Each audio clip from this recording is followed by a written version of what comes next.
Continuing on then, the second essential point is about discovering a single state of awareness, the single definitive decision. And so the second statement speaks about arriving at this single definitive decision or discovery.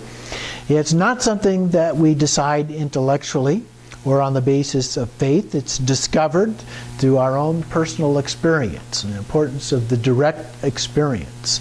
Not a tentative knowledge, but a certainty associated with this understanding. And we do that through this direct personal experience, and we do it over and over and over again. Experience this Rigpa over and over again until we are absolutely certain, absolutely confident that that is it. Any doubts are vanished. Any things that other people might say to us have no impact on it because we are absolutely confident. And so once we've been introduced, we have to practice this over and over again. So the way to develop the view is the practice of meditation. In the Simdi or Mind series, it's principally concerned with the direct introduction to Rigpa. In the Longdi or Space series, it's principally concerned with coming to this definitive determination of the way of discovering the single state of Rigpa within the large variety of experiences with different types and methods. And some say the Simdi or Mind series is like the focus is on the nature of mind. In the Space series, it's letting go of that into the nature of space. So it's like space. And then we talk about the experiences in meditation. So we can have this calm state without any disturbing thoughts, a form of shamatha. That is not itself intrinsic awareness or Rigpa. But that's just a meditation experience. So we need to go beyond that. If it's just a blank state of mind, John Reynolds describes it as being like lying drunk on the ground in an unconscious stupor, and that would be enlightenment. Or describes it as being like a cow chewing on its cud with no thoughts at all. That could be enlightened. So we would have lots of beings that would be enlightened if that was the case. But that's just a blank dullness, a neutral state. And so we have to go beyond that. In the West, there have been lots of teachings done that basically focus on that kind of a state. It's become a very big business in the West, teaching that. But that's a serious error. You need to go beyond that. You need to have the awareness. And so it is a natural function of the mind to give rise to thoughts. That's kind of the power, energy, or potentiality. Our development does not stop with shamatha, but on the realization of this calm, devoid of thoughts, we have to proceed to detached observation of the movement of thoughts. And so we use vipassana for this purpose. So the calm state of movement of thoughts neither the calm state nor the movement of thoughts itself represent Rigpa. So Rigpa is the third factor. Rigpa is not the experience itself, but the immediate awareness of that experience. So pure awareness. This immediate awareness is the one thing, the single thing that is the key of this second point. Awareness is unique and always the same. It is the capacity of the nature of our mind, the capacity of the mirror to reflect. This immediate presence is the one thing that we must discover everywhere so that we come to live in the nature of the mirror, not the nature of the reflections in the mirror. And so Dzogchen teachings speak in terms of our meditation practice of three kinds of experiences. Clarity or luminosity is one of those. Non-discursiveness or absence of thoughts is another. And then there is the awareness aspect. So we remain in contemplation, or we can fall into distraction. And so this process of meditation can be described as being like a continuous flow of the river. And so we want to remain in this state, uninterrupted, like this river that just continues on, continues on. Thoughts arise, dissolve. We don't try in any way to stop them. We just let that happen, just as we don't try to stop the river. We recognize them as the continuous display of inherent creative energy of primordial awareness. However, we're not distracted by these thoughts, and we do not follow after them. Talopa said, the problem is not the thoughts that arise in mind, but that we become attached to them. So thoughts and passions are just the creative play of the mind. They simply manifest in the open, unobstructed space of Dharmakaya, neither a benefit nor a harm. But we can fall into delusion. If we do not practice meditation, we will remain caught up in samsara. So meditation is the antidote, if you will. And so particularly in the sutra system, we have various antidotes for things. And so, for example, if we have anger, we can focus on loving kindness. And that will help overcome that experience of anger. But this is not the approach in Dzogchen. In Dzogchen, when negative thoughts and passions arise, all antidotes are considered superfluous. And we focus just on Rigpa. So the antidote, if you will, is awareness itself. The mother and son clear light are also ideas here that he describes in the text. And so he refers to the son as the inherent nature of all discursive thoughts. And so the actual clear light of the base, or Dharmakaya, or the Great Mother, sometimes referred to, or the Mother clear light. And in comparison to that, we have the actual practice that we do. We do this practice and we become aware, and this Rigpa, or the clear light of the path, or the sun clear light.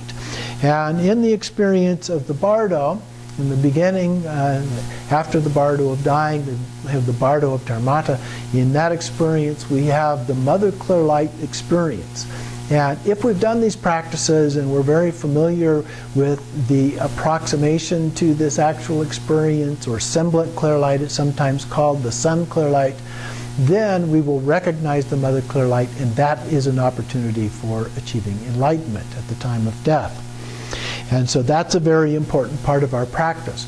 So not only achieving enlightenment at this time, in this lifetime, plan A, as Dzogchen Pandal Rinpoche refers to it, but also plan B at the time of the bardo. So the same practice provides multiple opportunities for us to achieve enlightenment. So it's described as the sun clear light meeting the mother clear light, just as a son who has been lost sees his mother and is delighted at finding his mother. So that is the sun and mother clear light. He goes on to talk about the immediate naked awareness, and then shattering various thoughts and other experiences again and again as a part of this practice. So we have to remain in this clear state, and if it doesn't occur, then we need to break that in some way. So it's good to do short practices because of this. Quality practices are very important. Nothing is gained by forcing ourselves. In fact, it just creates difficulties for us, so it's better to use brief periods of time and then break that down. And of course, one of the ways that we break that is by shouting "Pe!" And that breaks that, gives us that moment of silence, the ability to recognize awareness at that time, and let go of other kinds of attachments. And he refers to 4 different types of attachments we may experience in meditation. Blissful experiences, where we just feel really, really good, and we like that and we get attached to that. Luminous experiences, those experiences of profound clarity. And those experiences can also get us attached to that. We like those.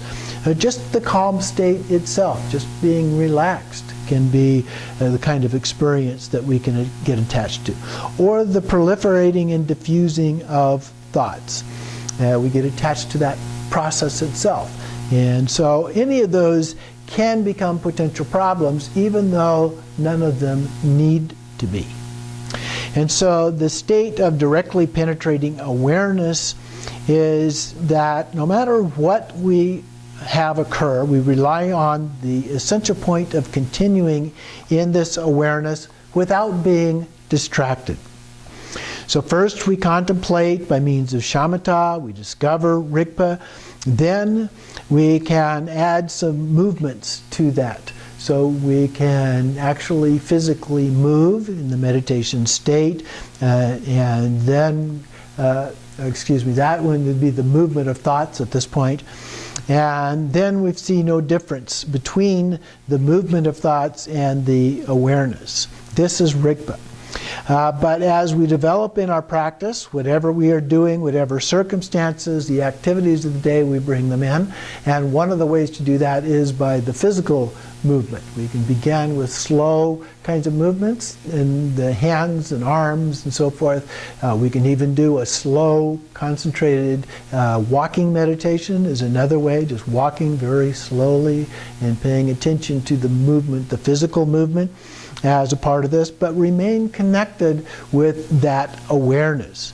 We're now then living in the mirror, as I sometimes refer to it as living in a 3D movie. It's not the real thing and the things that we normally call real, but it's going on and we're aware of what's going on. Or it can be a little bit like being in the experience of being in a play, if you've ever been in a play in high school or something like that. Being aware of all of the things that you're doing as you're doing it, trying to create the illusion of something that is real. And then we add Vipassana meditation to this. So we began with the shamatha, focused on the nature of mind, and then we do Vipassana, which is, in this case, the advanced Vipassana, a little bit different than in the basic Vipassana. And so there's no difference between the observer and what is observed. Outer and inner are integrated, and we transcend duality. And there's a process of integrating the immediate awareness into the various movements that we have. He calls it the dance of awareness. And so we integrate that into the actions that we address in this life. And so rigpa is beyond karma and its consequences as a part of this. We've transcended that. The only rule in Dzogchen is to be aware. So we take responsibility for our actions, we're aware of what we do and also of the consequences of those actions, and they are integrated together with the movement. And this is not the same as attachment, but just being aware when we're in that state. He also refers to intellectualism and mental analysis. Now, in the previous Vipassana, we did varieties of intellectual analysis, so we can get caught up in that kind of thing. He says that we can't find this through conventional intellectual means. It lies in the experience, not speculation. It has to be discovered again and again in our experience. So philosophical discussion of rigpa should not be confused with rigpa itself. It reminds me of a statement of Alan Watts a number of years ago. He referred to it as being like eating the menu instead of eating the meal. So we don't want to get caught up with the idea of rigpa, but the direct experience. It's like eating the actual meal instead of the menu. So, nor again is mental analysis the meditation practice proper to Dzogchen, but rather this does not mean that reason and analysis should not be used when necessary and appropriate. So this means we can use analysis, but we do it from that Dzogchen perspective, that is, from the point of view of rigpa. So we have that state of rigpa as we go about doing it, just like we get up and we walk consciously in aware state. And we do the same thing with mental analysis. We remain in that state of awareness as a part of that.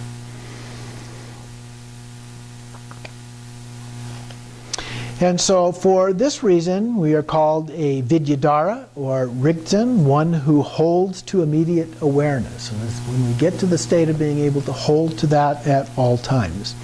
In the activities of a siddha, everything moves from the single center of gravity. This is a unique state of immediate intrinsic awareness. It refers to it as being like a skillful dancer. I went to watch the Joffrey Ballet last night, and so I could relate to that very well at this point in time. So being totally aware of every movement is like flowing gracefully. Get into what athletes sometimes or others refer to as a flow state even. And so Dzogchen is not the principle, but Rigpa is the principle here. The aim of all Dzogchen practice is to be aware and undistracted. So we do contemplation, and eventually we achieve realization as a result. So in terms of Dzogchen, there is no difference in the separation between the meditation session and the post-meditation session. They are all the same, a continuous flow of the river. So there are different levels of disciples, and disciples of the superior, intermediate, and inferior state. Those of superior capacity are those who are considered to have a predisposition for the practice. This is because they have heard the teachings and practiced them in past lives. So they understand immediately. An intermediate capacity would be someone who, upon hearing the teachings, comes to recognize what appearances may arise as creative energy of Dharmakaya. Those of inferior capacity would be those who follow a more gradual approach, that is, most of us, and they may easily fall under the sway of delusory appearances from time to time.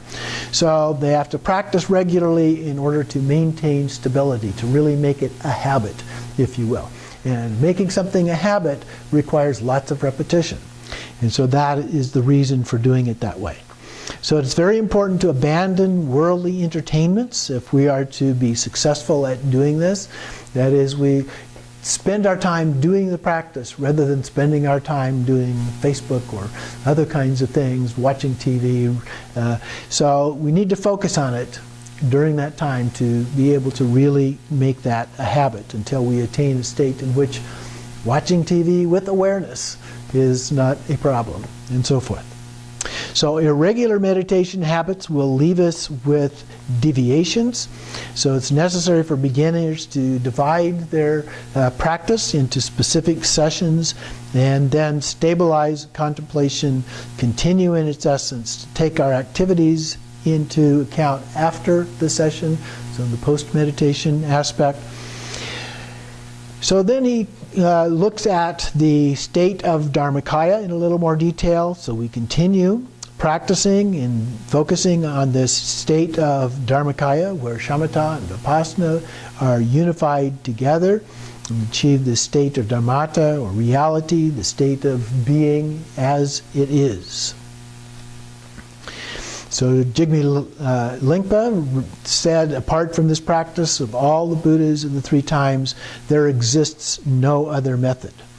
So if we understand the principle of Dzogchen, the Rigpa, then we can utilize any other methods of sutra or tantra, wherever they prove to be useful to us. But we practice all of these other methods from the Dzogchen point of view, from a Rigpa point of view, and connecting them together with Guru Yoga as a part of that. So we don't throw the baby out with the bathwater. These other practices can still be helpful to us, particularly as we're still in the process of developing those other practices. Sometimes it's helpful to go back and do some more Nundra practice and so forth. And so any of those things can be very helpful to us. Just doing a metta or loving kindness practice can also be very helpful to us as a part of this. So we continue until we achieve a state where we have no more doubts, where we've achieved certainty. So that's the essence of the second statement of Garab Dorje.